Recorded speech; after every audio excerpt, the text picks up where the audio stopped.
Hello, ഞാൻ ഇന്ന് easy ആയിട്ട് ഉണ്ടാക്കുന്ന ഒരു ബിരിയാണി റെസിപ്പിയാണ് കാണിച്ചിരിക്കുന്നത്. അതിന് വേണ്ടിയിട്ട് ഞാനിവിടെ എടുത്തിരിക്കുന്നത് ജീരകശാല അരിയാണ്. ഞാനത് ആദ്യം വേവിക്കുകയാണ്. ഞാൻ അരി വേവിക്കുന്നതിൽ നോർമലി ഇഞ്ചി, പച്ചമുളക്, വെളുത്തുള്ളി ചതച്ചതും കൂടെ ഒരു സ്പൂൺ യൂസ് ചെയ്യാറുണ്ട്. അപ്പോൾ അത് തുറക്കുമ്പോൾ നല്ലൊരു സ്മെല്ല് വരും. അതുപോലെ തന്നെ നല്ല പ്രത്യേക ഒരു ഫ്ലേവറാണ്. പിന്നെ അടുത്ത് ചിക്കൻ വേവിക്കാനായിട്ട് ഞാനിപ്പോൾ ഇവിടെ ഒരു ആവറേജ് വലിപ്പത്തിലുള്ള സവോള എടുത്ത് ജസ്റ്റ് ഒന്ന് വഴറ്റിയതിന് ശേഷം ഞാൻ അതിലേക്ക് ചിക്കൻ ആഡ് ചെയ്ത് കൊടുത്തു. ആ ചിക്കൻ്റെ ഒരു പിങ്ക് കളർ പോകുമ്പോൾ അതിലേക്ക് ഉപ്പ് ചേർത്ത് കൊടുത്തു. ഉപ്പ് ചേർത്തതിന് ശേഷം നന്നായിട്ടൊന്ന് നന്നായിട്ടൊന്ന് വഴറ്റി കൊടുത്തു. വഴറ്റിയതിന് ശേഷം നമ്മൾ ചതച്ച് വെച്ചിരിക്കുന്ന ഇഞ്ചി, പച്ചമുളക്, വെളുത്തുള്ളി ചേർത്ത് അത് നന്നായിട്ട് പച്ചമണം മാറുന്നത് വരെ നന്നായിട്ട് വഴറ്റിയെടുക്കണം.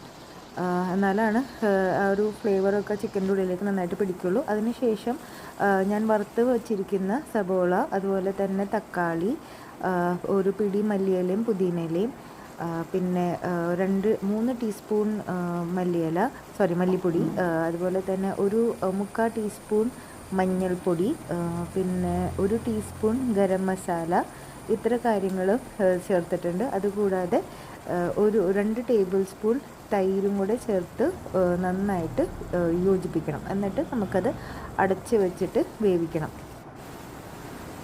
അടച്ച് വെച്ച് വെച്ചതിന് ശേഷം ഇവിടെ ഒരു 95% ഒക്കെ വേവാകുമ്പോൾ നമ്മൾ നേരത്തെ മാറ്റി വെച്ചിരിക്കുന്ന അരി ഉണ്ടല്ലോ, നമ്മൾ നേരത്തെ വെന്ത് വന്നിട്ടുള്ള അരി, അതിലേക്ക് ഹോൾ സ്പൈസസ് ഒക്കെ കൂടി ആഡ് ചെയ്തിട്ട് വേവിച്ച് വെച്ചിരിക്കുന്ന അരിയാണ് കേട്ടോ. അത് നമ്മൾ എന്ത് ചെയ്യും, അതിലേക്ക് ഈ ഒരു മസാലക്കൂട്ടിലേക്ക് നമ്മൾ ദം ചെയ്യും. അതിന് മുമ്പായിട്ട് ഞാൻ ഇതിൽ നിന്ന് കുറച്ചൊരു മസാല എടുത്ത് മാറ്റി വെച്ചിട്ടുണ്ട്, ഒരു സെക്കൻഡ് ലെയർ എന്നുള്ള രീതിയിൽ ഇടാനായിട്ട്. ചിക്കനൊന്നുമില്ല, ജസ്റ്റ് മസാല മാത്രം. അപ്പോൾ അതങ്ങനെ നമ്മൾ ലെയർ ആക്കിയിട്ട് ഇതിൻ്റെ മേലേക്ക് നമ്മൾ വേവിച്ച് വെച്ചിരിക്കുന്ന അരി ഇടാണ് കേട്ടോ.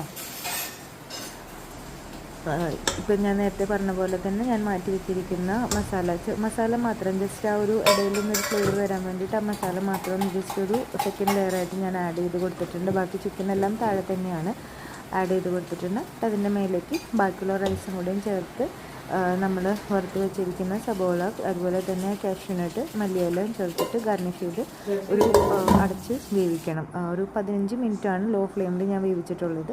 അതിനുശേഷം നമുക്കത് വിളമ്പാം. മേലത്തെ റൈസ് വേറെ പാത്രത്തിലേക്ക് വിളമ്പാം. മസാല താഴെ ഉണ്ടാവും. എന്നിട്ട് മസാലയും റൈസും കൂടെ മിക്സ് ചെയ്ത രീതിയിലാണ് നമ്മൾ വിളമ്പിയിട്ട് സെർവ് ചെയ്യുക. എന്നിട്ട് നല്ല ടേസ്റ്റായിട്ട്, ചിക്കനൊക്കെ നല്ല ടെൻഡറായിട്ട് തന്നെ വെന്ത് വന്നിട്ടുണ്ട്. നല്ല ടേസ്റ്റ് ഉണ്ടായിരുന്നു. അപ്പോൾ ഈസി ആയിട്ട് ഉണ്ടാക്കുന്ന ചിക്കൻ ബിരിയാണി ഒന്ന് ട്രൈ ചെയ്യാം കേട്ടോ. Thank you.